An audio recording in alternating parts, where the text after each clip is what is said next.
Alright guys, welcome back to VALORANT News. Massive games in the Americas last night. Sentinels locking up their spot going into the playoffs in the Americas, but big drama on the roster side in the Pacific region. PRX and DRX both in some serious conversations last night, especially after a difficult time for PRX and big games upcoming. Mindfreak might be out of the roster permanently. Is that the right decision to try and turn their season around? Very much enjoyed your thoughts in the comments. Hit the like button if you enjoy. Subscribe if you're new as always. I would greatly appreciate it. Plenty to start with here in China. First of all, we had Wolves take down AG. I think we saw that yesterday. BLG took down Trace Esports, or BLG lost to Trace Esports, sorry, which is actually a really big deal. Trace Esports getting the win on the board here again. That sets the scene pretty nicely in their group because Trace were very impressive at the start of the year. Of course, they made it to Bangkok. They beat Edward at a time.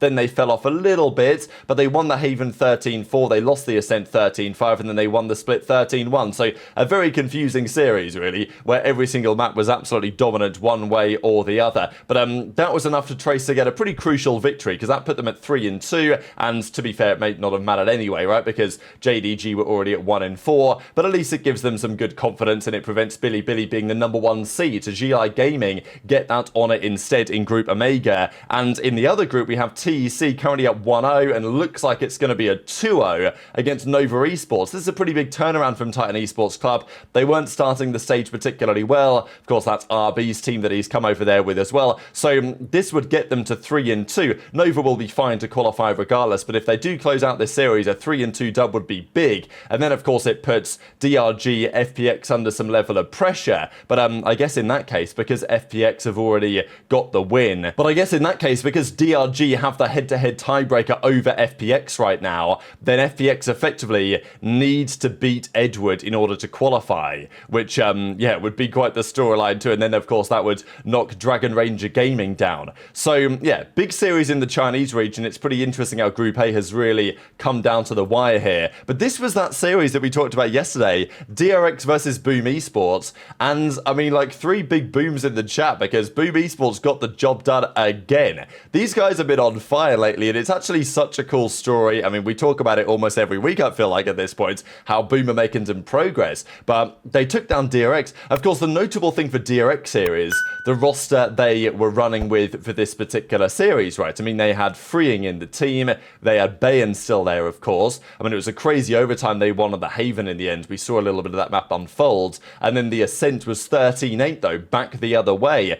And again, a fascinating game because we know how defensive heavy that Ascent tends to be. DRX come out on the attacking side and win 6 rounds, or they win 7 rounds, sorry. They won 7-5 on their attacking side.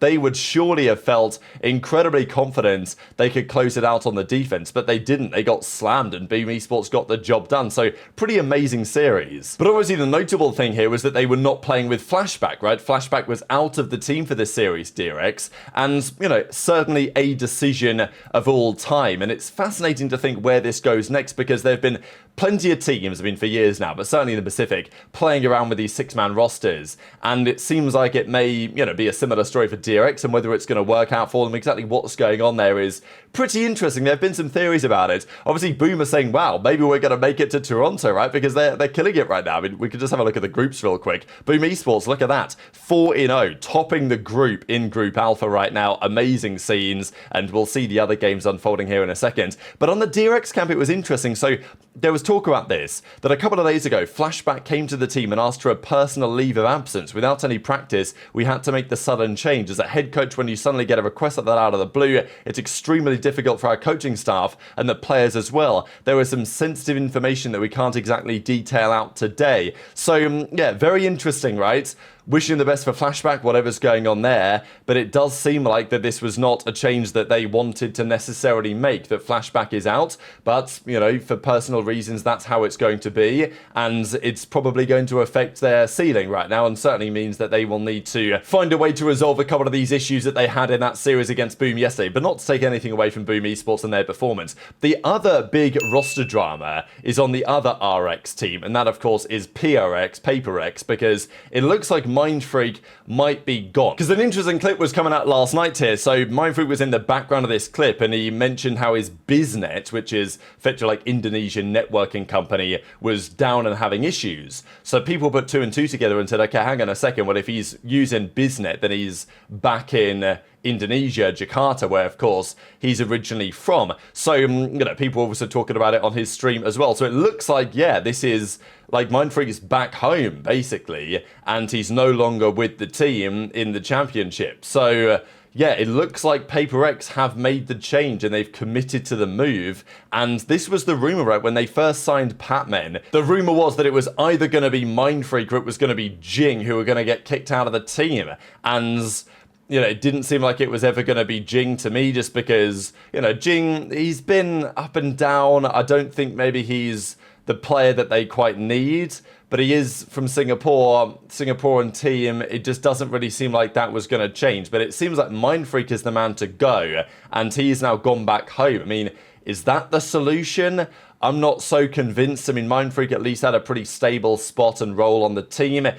Everything else is super in flux. And I mean, look at all the series they've lost recently. I know that they've played good teams, and they've lost 2-1s. But that Detonation Gaming series, of course, is now going to be massive. So this is how it looks in the Pacific right now. As we see, T1 is actually 1-1 against RIQ. And wow, they actually took the win 2-1. That's amazing. RIQ have got the job done again. Such a surprising team, right, RIQ? I never fully know what to predict from them, really. Sometimes they fry and sometimes they're nowhere, but after T1 won the Pearl 13-10, you would think that they'd probably close out the series, but no, 13-10 and then 13-5. So massive performance here from RIQ to really get themselves in a nice position there, because, well, T1 go down, not the end of the world exactly for T1, but it does mean that RIQ will take that #1 spot, and then, of course, we have the other series on the other side, which is just about to get underway, and that's Global Esports versus Gen.G, which is a massive series because Gen.G are 2-1 and, could get a little bit tasty there as well. But that's how things look right now in the Pacific. Definitely interesting that T1 finally lost a series for the first time in a very long time. But in the Americas, we also had some massive results. Cloud9 took down Furia. The funny thing about this series is, and we know that Furia is obviously a bit of a shambles, Game 1 was hella competitive. 16-14, wow, what an overtime. But I think this does sum up quite a bit where Furia are as a team, because it's not like they don't have the talent, but their mental is cooked. And, well, you could tell. After they lost this overtime, they just gave up, basically. And then it was a 13-1 complete collapse. So, yeah, I mean, it was very close to a 13-0. Furia won the final rounds of their attacking side. But C9 get the win. I mean, like, Furia are kind of in no man's land right now, so it's difficult times for them. And then we had the big series, really, which was SEN versus Loud. Historically, of course, this has been a mega series. I mean, this is pretty outrageous here from Zekken when he was taking the mick out of Pancada, really. Obviously, Pancada hits a nice first shot, runs out of bullets, and then gets stunned, and there's nothing he can do about it. And, I mean, yeah, Sentinels having a good time here. People were mentioning the fact that it was a 7-1 scoreline as well, and, I'm sure some of you guys know the history about that. But Sentinels get the victory. It wasn't, super clean cut. I think the tough thing is for Luxo and really DG's, and those are the only two guys fighting back. And it's difficult because Luxo joined this team, but all of a sudden, the argument is, like, where's he going to go next? Because he deserves better than this. And I think you could absolutely argue it. Narrate, though, on the Sentinel side, has had 2 really big series now in a row.